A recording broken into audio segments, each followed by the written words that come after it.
I just landed my first full-time job as an associate therapist, and today I'm going to be sharing the makeup look that I wore for the interview and the mindset that I had that secured me the dream job. So if you guys are interested in a little get ready with me and a little tips and tricks for being confident for an interview, then definitely keep on watching.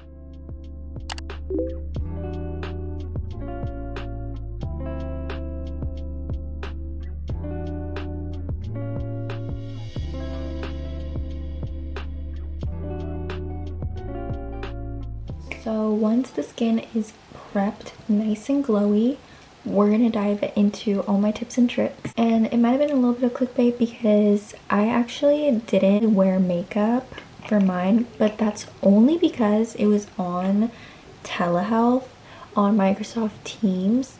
So that's just my only exception to this. And I was working that day and it was just a long day. Right or wrong, always wear makeup to look a little bit professional, but I'm just glad that it was not in person. Definitely when it's in person, I've always worn makeup, but I think there's a little bit of leniency, right or wrong, because we were on Microsoft Teams, because there's that beauty filter and it's on a computer where things are pixelated. I went in, did my skincare routine because obviously that's so important. I went in and did my normal skincare routine. I just added this. Also, excuse my nails. I know this is, I'm making a video about how to be professional, but look at these nails. I wanted polka dots, but this is triggering my trichlophobia or whatever. So don't worry, I'm gonna get them changed for the first day. And this is what I would wear and what I think steps you guys should take for the most approachable, professional, demure look. We're gonna dive into the first subject, which is mindset and confidence prep and tips for you guys. I feel like even if you're on Zoom or telehealth, or even if you're on Microsoft Teams or in person, standing in front of them, your energy matters just as much as your answers. So making sure that your energy, you're calm, cool, collected, are confident in yourself and your answers, right or wrong, that's going to make all the difference than someone who's going to come in and be very nervous, even if they are competent in the field, even if they know what they're doing, but if they're stuttering, saying I don't know, or fidgeting. You know, if you're in person, they could see you're fidgeting. It's easier when you're on Microsoft Teams to hide that. I think that it's really scary, especially when you're in the environment that we're in now. It's so competitive, the market, and it's so driven by everyone excelling in the sense that every basic entry job now you need 15 years of experience, which is make that make sense. Basically, what do you mean 4 years of experience? Where am I getting this experience if you're not gonna hire me to get the experience? Especially doing graduate school as a therapist, I really learned how to navigate and control my own nerves, control my anxiety in these situations, and walk into that interview, or before you enter that meeting, you got to tell yourself, am I present? Am I clear of myself, what my values are, what I bring to the table? And also I think that just matters. Your energy, your body language matters so much in the interview.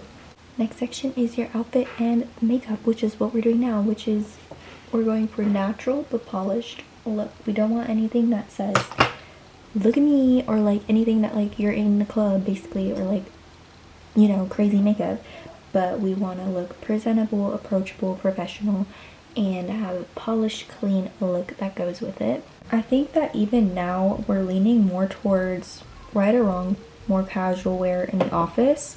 But again, it really depends. I'm in community mental health, so it's very different from private practice, where you can be a little bit more professional, or you know, wear your suit and tie type of vibe, or obviously if you're a doctor or a lawyer, but you know, dress appropriately for the job description. Basically, it's about that fine line and balance, making sure it's authentic to you, still adding your little touch, whether that's a fun bracelet or accessorizing in a cute way, just playing around and figuring out what's making you feel comfortable to show up in the workplace, especially if you're someone like me who loves fashion. And that's the one thing that gets me motivated for work, is dressing up cute. Then definitely do you, but then also it's the fine line of looking polished, respectful, within the boundaries of your company and workplace. And reflecting on my own experience, like I'm so thankful to have gotten this job offer and to work with the company that I did my internship at is super exciting. And doing the interview, I don't even remember, like I think I've really improved. This is one of the first interviews where, yes, obviously you feel a little bit of those butterflies, but I was able to present myself in a way more calm way than when I was 19, when I was 20, doing these job interviews, you know. And I think it's really because I've worked on my own confidence and worked on my own like ways to regulate my stress and anxiety and build on my own confidence so that like I don't showcase that scary like feeling basically outwardly in the interview. Like stepping into a new job, like getting this new job, first ever full-time job, crazy. It's like definitely makes all the long hours of studying in the internship, everything all worth it. At the same time, it's like you have to like tell yourself that like you did all this hard work, you are qualified, obviously they're wanting to interview you, so go in there and show them and like affirm what you already have basically. Like I knew, sure, I didn't work with this exact population before for the new job that I'm going into, but I do have the knowledge and I do think that I have the flexibility and the competency to still learn and adapt quickly. And obviously I'm a first year therapist, so there is a learning curve, and you know, meeting where you're at and meeting where the company's at and just combining together and being able to create a growth relationship together. So just keeping all these little positive things in my mind was something that got me going. I set all of that in now with some powder. I think along those lines, like it's so easy to have doubts and those negative like talks with yourself that you are not getting this job, or oh my god, I totally botched that answer. Like this time when I did the interview, I didn't even think that at all. Like sure, maybe I didn't answer it in the perfect like ChatGPT way or the perfect AI professional way, or like how a 50-year-old with more life experience would answer it, but I answered it in the most authentic way to me. I obviously answered it competently, saying things that make sense. It's just in my own words, and like I think going in with the mindset that you don't have to be perfect, you just have to be authentic to who you are and like ground yourself in that belief is gonna definitely lower some of that anxiety. Okay, I just had to off camera do my lashes and a little bit of a wing because I'm staying authentic to myself and I think I look cuter with the wings, so just a little tiny something, obviously nothing crazy. But for lips, I'm thinking just a little bit of a liner and gloss to call it a day.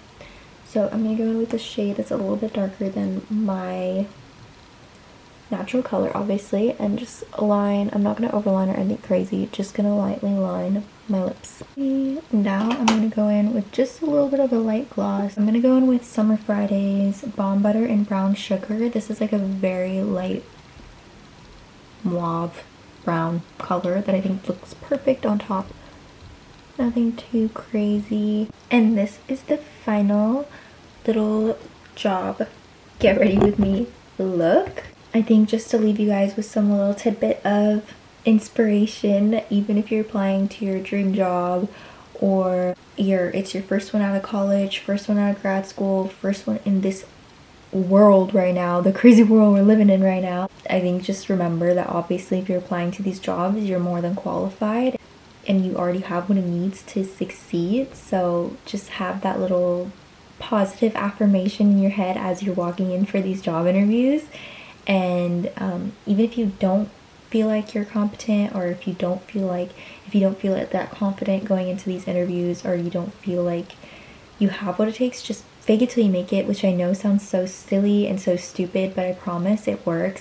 Fake it, do some deep breathing exercises, regulate your body, give yourself these affirmations in your head before walking through that door, logging into that Teams meeting, that you got what it takes and you know XYZ, and be authentic to you. And if they want you, that's what's in your plans for your future. If they don't, then clearly it's like you have something better that's waiting for you. It happens for a reason, and what's right for you will find you. And come to you with open arms. Basically, just believe in yourself, and I hope that this video was a little bit informational, a little bit helpful, give you guys some tips, tricks, everything, and I'm excited to share this journey with you guys as a full-time therapist. So crazy to say that, but I hope you guys enjoyed the video for this week, and I hope to see you guys in my video for next week. Bye.